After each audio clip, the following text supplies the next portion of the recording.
हाँ जी, नमस्कार दोस्तों। आज की क्लास में अपने बात करेंगे हाड़ौती के पठार के बारे में। बाकी जो भी प्रदेश हैं राजस्थान के, जैसे अरावली पर्वतीय प्रदेश, मरुस्थलीय प्रदेश, मैदानी प्रदेश के बारे में अपने पहले की क्लासों में बात कर चुके हैं।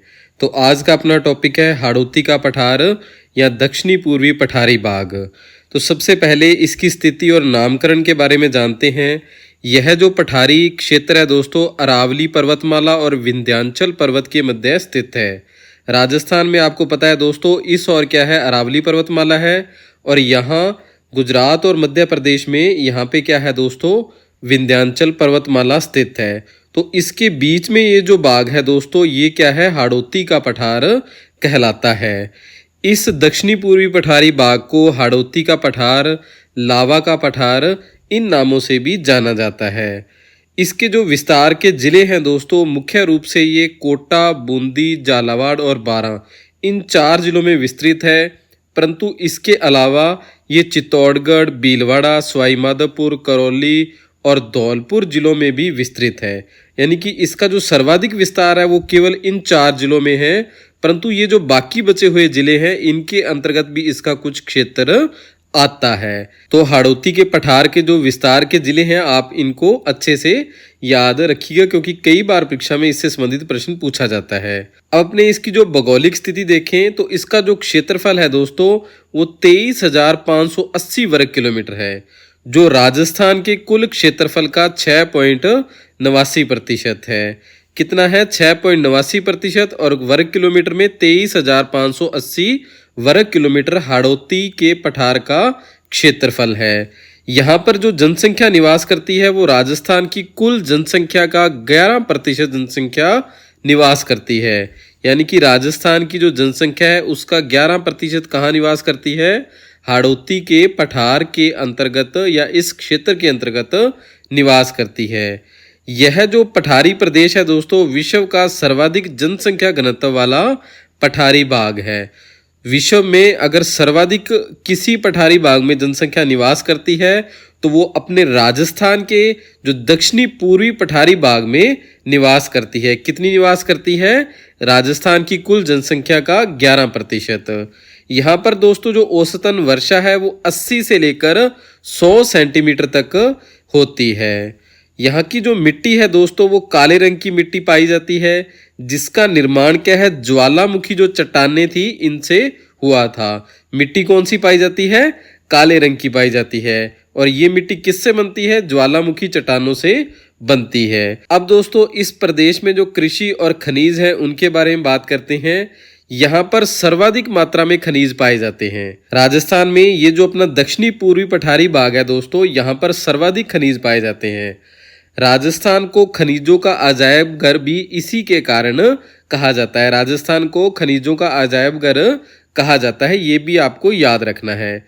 यहाँ पर जो प्रमुख फसलें हैं दोस्तों, गन्ना, तंबाकू, अफीम, चावल, यहाँ की जो इस पठारी क्षेत्र की प्रमुख फसलें हैं। इस दक्षिणी पूर्वी पठारी बाग की जो ढाल है दोस्तों, वो दक्षिण से उत्तर की ओर है।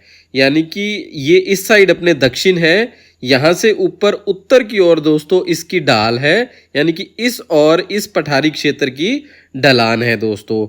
इसी ढलान के कारण क्या है दोस्तों, चंबल और जो इसकी सहायक नदियां हैं, ये दक्षिण से उत्तर की ओर, आपने देखा होगा जो चंबल नदी यहाँ पर बहती है वो दक्षिण से उत्तर की ओर बहती है। इस पठारी क्षेत्र के दोस्तों जो प्रमुख बाग हैं, इन्हें 2 भागों में बांटा जाता है। पहला है दोस्तों विंध्यान कगार भूमि। यह विंध्याचल पर्वत का ही बाग है, जिसका निर्माण चूना पत्थरों एवं बालुआ पत्थरों से हुआ है। जो विंध्यान कगार भूमि है दोस्तों, ये किसका बाग है, यहाँ पर जो विंध्याचल पर्वत है दोस्तों, इस और इसी का बाग है। ये जो भूमि है जिसे क्या है, विंध्यान कगार भूमि कहा जाता है। दूसरा है दोस्तों दक्कन का लावा या दक्कन का पठार। इस बाग में लावा चट्टानों के साथ साथ सलेट पत्थर भी पाए जाते हैं, ये भी आपको याद रखना है। अब दोस्तों आगे है अपना कि इस क्षेत्र में जो मुख्य पहाड़ियां पाई जाती हैं, सबसे पहले है मुकंदरा की पहाड़ियां। ये जो पहाड़ियां हैं कोटा बूंदी के पठारी बाग में स्थित है। यह इस दक्षिणी पूर्वी पठारी बाग की सबसे ऊंची चोटी 517 मीटर ऊंची है। यानी कि जो इस दक्षिणी पूर्वी पठारी भाग की सबसे ऊंची चोटी है उसकी ऊंचाई कितनी है? 517 मीटर है, जो किसके अंतर्गत है या कौन सी पहाड़ियों के अंतर्गत है? मुकंदरा की पहाड़ियों के अंतर्गत आती है। बूंदी की पहाड़ियां दोस्तों बूंदी जिले में स्थित है और इन पहाड़ियों का आकार चंद्राकार है।